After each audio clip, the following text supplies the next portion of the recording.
Can you share your experience in cow care? Cows are persons, distinct individuals with little habits, with various different idiosyncrasies unique to each individual animal.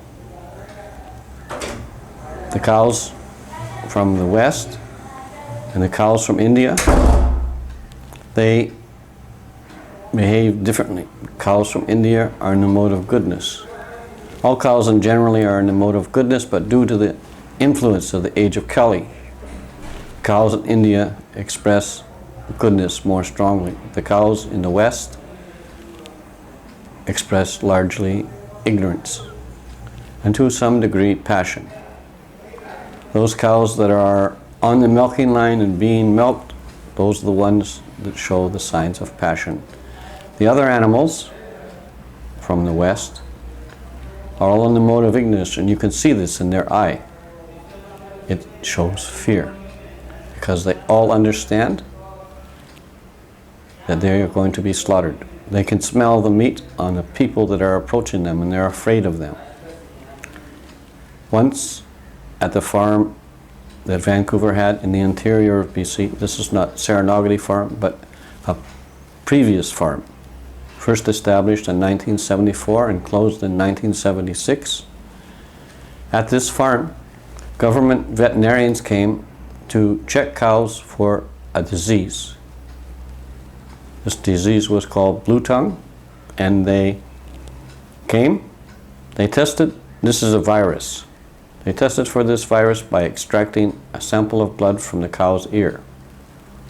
Now when they first arrived, they stepped out of their vehicle, put on their lab coats, and as soon as they stepped out of the vehicle, the cows, who are capable of smelling their own calf at a distance of 4 miles, their eyes got very large, their ears went straight up, followed by their tail straight in the air.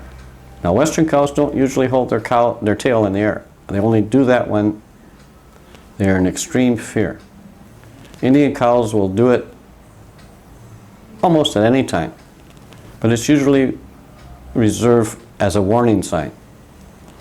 So the Western cows, their tail went straight up in the air, and they immediately turned around and ran as far away from those people as they could get. I had to go out and coax them back in. Now they only came because they trusted me. So I had to stay next to them when they were being tested. If I would have moved away from them, they would have ran. Only due to faith, because I've taken care of them for some years, and they trusted me. So an example of one activity that was engaged in was that in the New Telouan farm in Mississippi, I've also been there. I was there for 27 years. And while I was there, the government officers came again for testing for a different disease in this other locality. They arrived, or actually they called ahead, and they asked if we had a corral to close the animals in so that they could be tested. Also, this is a test of removing blood and testing.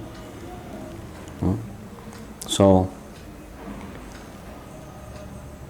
they came with the idea thinking that there was a corral for the cows to be in, and all the cow animals would be in that corral when they arrived. They asked if we needed horses to round them up to do that.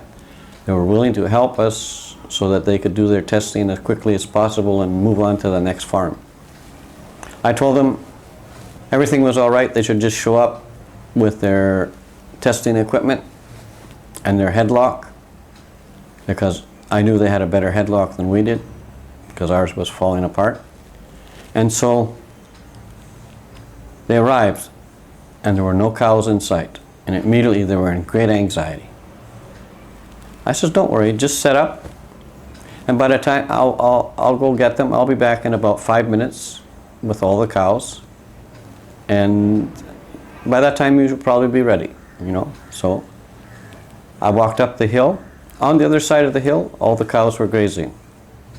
I had put them in this field so that they could receive their testing, and they had moved to the back side of the hill because of their rotation of grazing.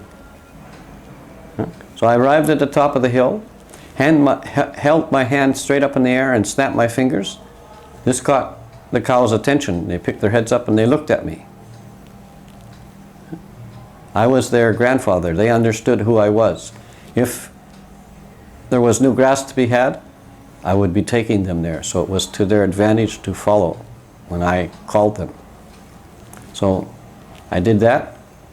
Upon noticing that they were all looking at me, I turned around and started walking back down the hill. And they all followed me in a single file. So I walked down the head, and down the hill, over to where the stanchion was, and through it. And the cow behind me followed me. And when her head went through the stanchion, they closed it, and I came around to her, and they removed some blood. Now the other cows all stood in a line behind, waiting. When I was coming down the hill, there were 5 government officials there to carry out this activity. And all of them, their mouths were open. Surprise was on their faces. Just before departing, one of them asked me, the senior man there, he asked me, "How did you do that?" I said, "It is out of love. Their love for me, that they have come. They come because of that love." One day, a new devotee was present on the farm, and he was assigned to help me herd some animals from one field through another field into a third field.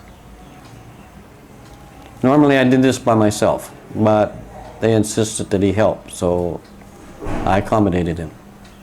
Normally I would move the animals through a gate and then close the gate and proceed to the next gate, open it, and then bring the cows through.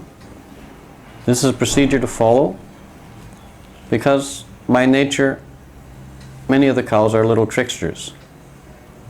If you leave the gate open behind them, when you're not watching, they'll go through it. They'll turn around and run through it. So this day, they were watching very closely the devotee that was helping me, because I had went ahead to open the gate. I had closed the gate behind us, so they couldn't go back that far. And I left him to herd the cows towards me at the gate, just to give him some experience at herding cows. So as the cows and him were walking along, the cows were watching him very closely. And they noticed that he didn't know what he was doing really. So one of them, upon approaching a tree, stood on the other side of the tree. She stopped walking, she just stood by that tree. And he walked right past her, because he was watching the other 3. After a little while, he noticed there were only 3 animals in front of him, so he stopped and he looked around to see where the 4th was. And when he stopped to turn around to see the 4th one, the other 3 ran on the other side of him, so that now all 4 of them were behind him instead of in front of him. I saw this and I sort of let it go on for a little while. And then again, I held my hand in the air and snapped my fingers. And I shouted at the cows, and they hung their heads, slowly turned around and started walking back towards this devotee. Again, this is out of love. You know that they're going to be a little bit of a rascal, so you keep an eye on them. And you correct them when correction is needed. Now the correction, sometimes all it is a word. And if they're a little reluctant, then perhaps a little tap with a stick, just to give them the idea that that is there. I used to have one relationship with a milking cow.